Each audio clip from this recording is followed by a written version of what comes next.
बेहद समाधान के एक होने लेक्चर में आप सभी का, और जो हमारे चल रहा था सेमेस्टर सेकेंड, और सेमेस्टर सेकेंड की अगर बात करें तो हमारी यूनिट नंबर 4 और जो पेपर 2 के तहत हमारे चल रही थी। प्रीवियस लेक्चर के अंदर हमने टार्टिक अम्ल की शुरुआत की थी। टार्टिक अम्ल पढ़ा था क्या होता है, उसके स्रोत क्या होते हैं और बनाने की कुछ विधियाँ देखी थी।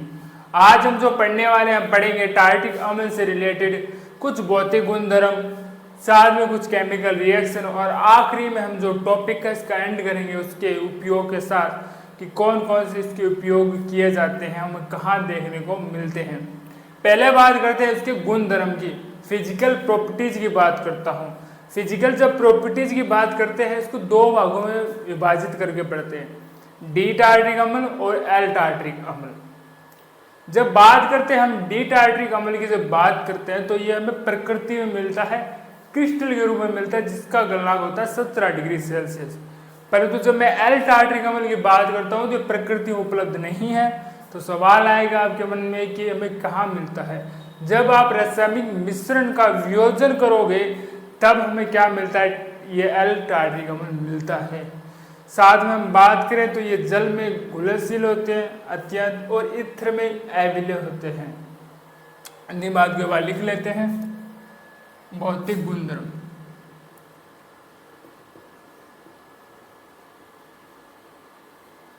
पहले हम बात करते हैं डी प्लस टार्ट्रिक अम्ल।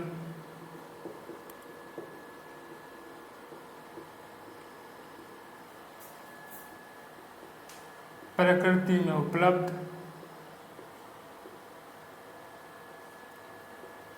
क्रिस्टलीय रूप में,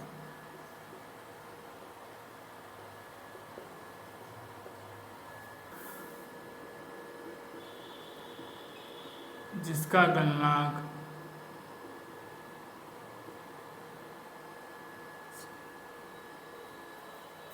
जबकि एल माइनस टार्ट्रिक अम्ल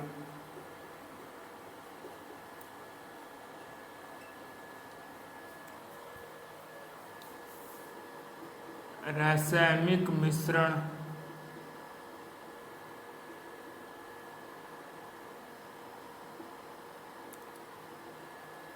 वियोजन से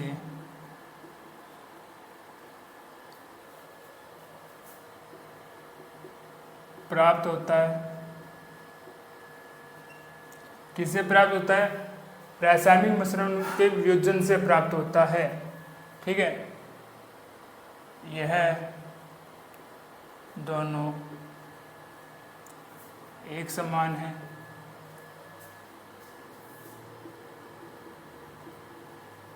परंतु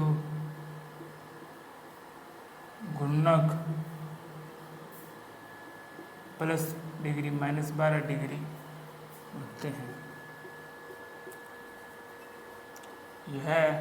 यह दोनों डी प्लस और एल माइनस टार्ट्रिक अम्ल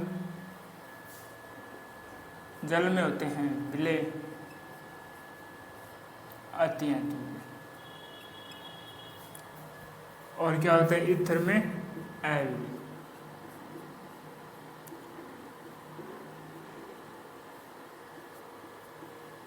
जो इसके बाद बात करने वाले हम बात करें रासायनिक मिश्रणों की, जिसको हम बोलते हैं हम हेमीहाइड्रेट टार्ट्रिक अम्ल, हेमीहाइड्रेट की बात करने वाले, फिर हम बात करें मोनोहाइड्रिक की भी बात करने वाले हैं। पहले हम क्या बात करेंगे, रासायनिक मिश्रण की।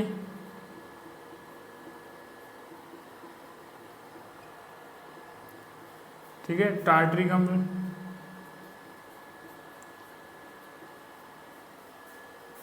हेमीहाइड्रेट।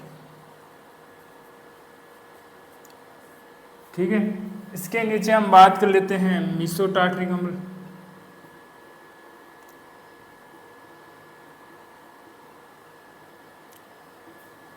मोनोहाइड्रिक,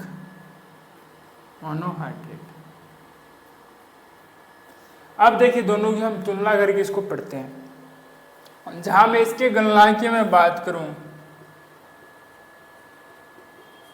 वो तो है 206 डिग्री सेल्सियस, इसका क्या है 140 डिग्री सेल्सियस। ठीक है, और विलेयता की बात कर लेते हैं। ये जल में डी व एल से कम विलेय,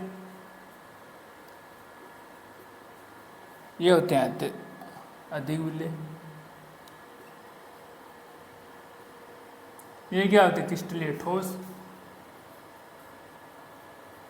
क्या हो जाते हैं? क्रिस्टलीय ठोस हैं। ठीक है, सूत्र की बात कर लेते हैं इसकी। अगर हम पहले देख लेते हैं इसका सूत्र बनाते किस प्रकार से, वो देख लेते हैं। हम कुछ इस प्रकार से लिखते हैं इसको। हाइड्रोजन अम्ल को कुछ इसी प्रकार से लिखते हैं। कार्बन गिन लीजिए, टोटल कार्बन कितने हैं इसमें? 4 कार्बन आपको दिखने को मिल रहे हैं। हाइड्रोजन गिन लीजिए, 1 2 3, 3 हाइड्रोजन नीचे, तो हाइड्रोजन संख्या 6 है। ऑक्सीजन गिन लीजिए, 2 तो 4 और 2 6 ऑक्सीजन है। इसकी अगर ट्वाइस ली जाए और H2 के साथ जोड़ा जाए तो बोलते हैं हेमीहाइड्रेट बोलते हैं। और इसमें अगर सूत्र की बात करें, केवल एक ही अणुलूम है, उसे मोनोहाइड्रिक बोलते हैं। क्या बोलते हैं उसको? मोनोहाइड्रिक कहते हैं। तो एक बार पुनः देख लेते हैं हम भौतिक गुणधर्मों को।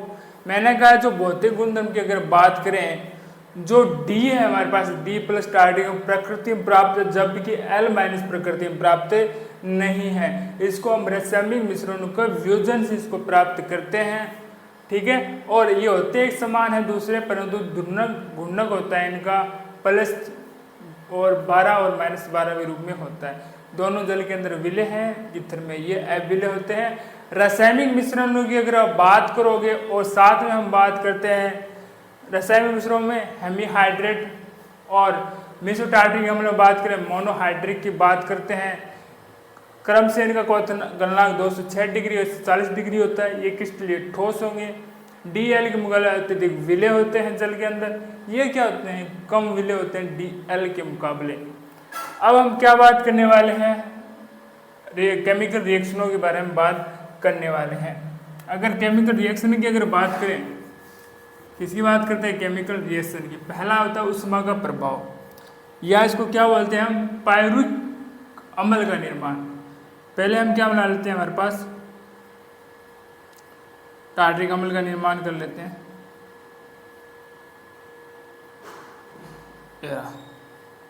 इसको क्या करेंगे हम? गर्म करने वाले। कितने डिग्री? 140 degree Celsius. जब आप इसको गर्म कर दोगे 140 डिग्री सेल्सियस के अंदर,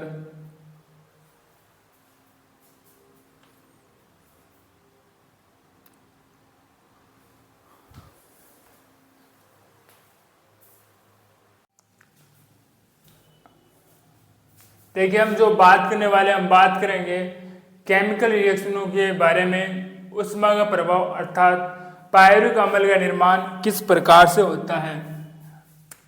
देखिए हम टार्ट्रिक अम्ल किस प्रकार से लिखेंगे? CHOHCOH, CHOHCOH के रूप में लिखते हैं। ताप लगा दिया, टेम्परेचर लेंगे 150 डिग्री सेल्सियस। इससे क्या निकलने वाला है? एक जल का अणु यहाँ से, ये हो जाता है हमारे पास CH। फिर पुनः आप इसको 170 डिग्री सेल्सियस पर गर्म कर लेना। हमारे पास क्या बनाएगा? पायरुविक अम्ल का निर्माण कर लेते हैं। किसका निर्माण करेगा? पायरुविक अम्ल का निर्माण कर लेता है। सेकेंड रिएक्शन है वो है अपचयन। अपचयन किसकी उपस्थिति में करोगे? 2HI की उपस्थिति में करोगे। किसकी उपस्थिति में करोगे? 2HI की उपस्थिति के अंदर।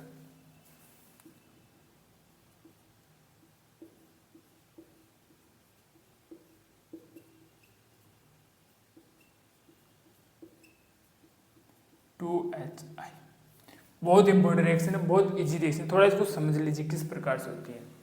देखिए यहाँ पर ना एक तो निकल जाता है आयोडीन, इसकी कोई दिक्कत नहीं है। बचता है इधर है 2H। क्या बच रहा है? 2H बच रहा है ना। अब ये क्या करेगा? ये जो OH दिखाई दे रहा है ना, इसको एक तो इसको लेगा ये हाइड्रोजन, ये कहेगा चल जल निकाल देता है। एक बचता है हाइड्रोजन और इसके पास ही छोड़ देगा। ये क्या बना लेगा? C2COH, नीचे सेम रहेगा। अब पुनः हम 2HI के साथ रिएक्शन करवा दीजिए। पुनः आप 2HI के साथ रिएक्शन कराओगे, सिमिलर रिएक्शन इसके नीचे वाले के साथ होगी, और ये क्या बना लेता है हमारे पास इस प्रकार से। ठीक है, अब हम जो बात करेंगे लवणों का बनना,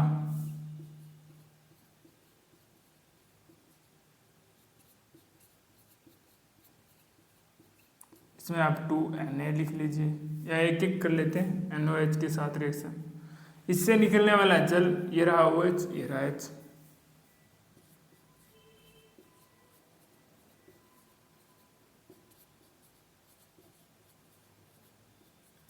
वापिस करवा दीजिए NOH के साथ। इसी को क्या बोलते हैं, रोसले लवण भी कहते हैं। ये रहा OH, ये रहा H।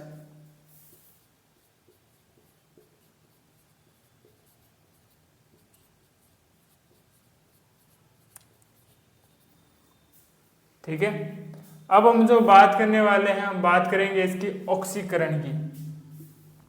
ऑक्सीकरण में हम पहला भाग पढ़ेंगे। किसमें पढ़ेंगे, पहला भाग। पहले भाग के अंदर हम पढ़ने वाले हैं इसका, देखिए HOHCOH।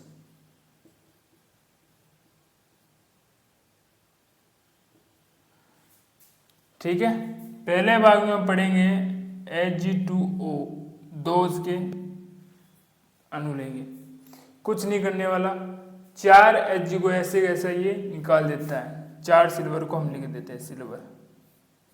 बचता क्या है यहाँ पर, 2O2 बचता है। ये जो 2O2 है ना, क्या बचा है यहाँ पर, 2 ऑक्सीजन बचे हुए हैं। 2 ऑक्सीजन क्या करेंगे, एक तो यहाँ से निकल जाता है H2O, ये रहा। ठीक है, 2 जो O2 है वो C के कार्बन के पास जाते हैं, या इस कार्बन को ज़्यादा इजीली इस कार्बन के पास जाएंगे और CO2 के बाहर निकल जाएंगे, CO2 और H2O। अब बचता क्या है हमारे पास, देखते हैं CHOH COH, यहाँ पर केवल नीचे बचेगा COH। क्या बचा, केवल COH बचता है। अब ये पहला पार्ट। दूसरा पार्ट हम हाइड्रोजन करेंगे, हाइड्रोजन पेरोक्साइड की बात करेंगे, देखते हैं।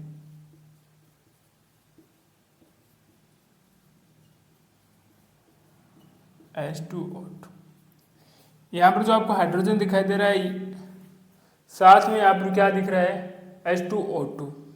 तो एक जो हमारे पास हाइड्रोजन, ये कुछ इस प्रकार से आप लिख सकते हो इसको HOH के रूप में भी। तो ये क्या निकाल लेते हैं, HH लेकर 2 जल के अणु बाहर निकाल लेंगे, और यहाँ पे क्या बचने वाला है, C double bond C OH COH OH COH। अब आता है 4 ऑक्सीकरण।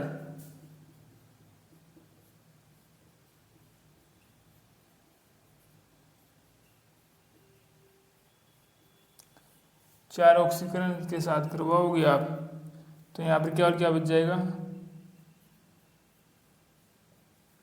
COH COH।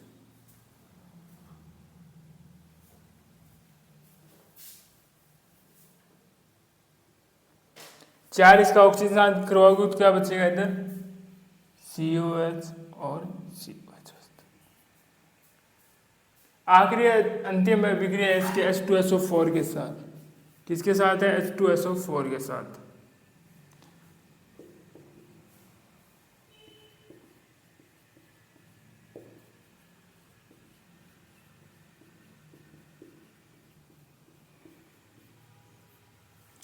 जब इसके अब H2SO4 के साथ रिएक्शन करोगे, एक तो फॉर्मूला याद रखना 325। क्या याद रखना, 325। किस प्रकार से, क्योंकि इसमें बनने वाला 3 CO, एक बनता है CO2, 2 बनते हैं SO2 और 5 बनते हैं इसमें जल के। क्या बनते हैं, 5 इसमें बनते हैं जल के अणु बनते हैं। भौतिक गुण को धर्म को हमने देख लिया था, एक बार पुनः देख लेते हैं ऊष्मा का प्रभाव। जब आप ऊष्मा के साथ 150 डिग्री और 170 डिग्री सेल्सियस के साथ रिएक्शन करेंगे, पहले तो ये बनाएगा, 170 डिग्री के साथ रिएक्शन करके आप पायरुविक अम्ल का निर्माण करते हैं। दूसरी रिएक्शन है अपचयन 2HI, हाइड्रोजन आयोडाइड, जल निकल जाए, आयोडाइड निकल जाए, पुनः इसके साथ रिएक्शन करवाइए और हमारे पास ये उत्पाद बनता है। तीसरी रिएक्शन हमारे पास आता है लवण, लवण कौन NOH, 2 बार रिएक्शन करवा के हमें लवण प्राप्त होता है, रोसली लवण। चौथी रिएक्शन ऑक्सीकरण 3 टाइप से करते हैं, एक तो सिल्वर ऑक्साइड की उपस्थिति में करते हैं, 4 सिल्वर निकल जाते हैं और अंत में ये उत्पाद बचता है। और जब पेरोक्साइड के साथ रिएक्शन करोगे 2 जल के अणु लेके जाएगा, कार्बन के जो यहाँ पर हाइड्रोजन उपस्थित है उनसे इस प्रकार का उत्पाद बनाता है। अंतिम में उत्पाद की बात करें 4 OH क्या बनाते हैं, COH और COH बनाते हैं। आखिरी अंतिम है H2SO4 के साथ इसकी रिएक्शन करवा दीजिए, 325 याद रखिए, क्यों CO मोनोकार्बोसाइड, 2 CO2 सल्फर डाइऑक्साइड, 5 जल के अणु और 1 मात्र कार्बन डाइऑक्साइड का निर्माण ये करता है। तो क्या बात कर लेते हैं, इसके उपयोग के बारे में बात कर लेते हैं। किसके बारे में बात कर लेते हैं, उपयोग के बारे में और बात कर लेते हैं। जब उपयोग की हम बात करते हैं तो किस किस के काम आता है, ये औषधि रूप में काम आता है, ठंडे पेयजल के रूप में,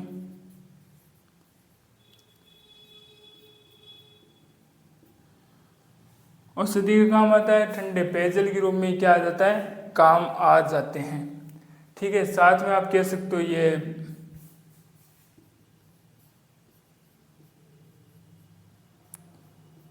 फ्लेमिंग विलियन के काम भी आ जाता है।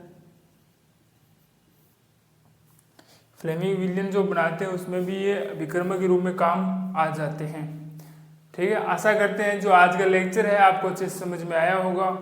फिर भी मन के अंदर कोई डाउट्स रहता है तो उसको कमेंट्स बॉक्स में लिख दीजिएगा, आने वाली क्लास के अंदर उसका जरूर सलूशन दिया जाएगा।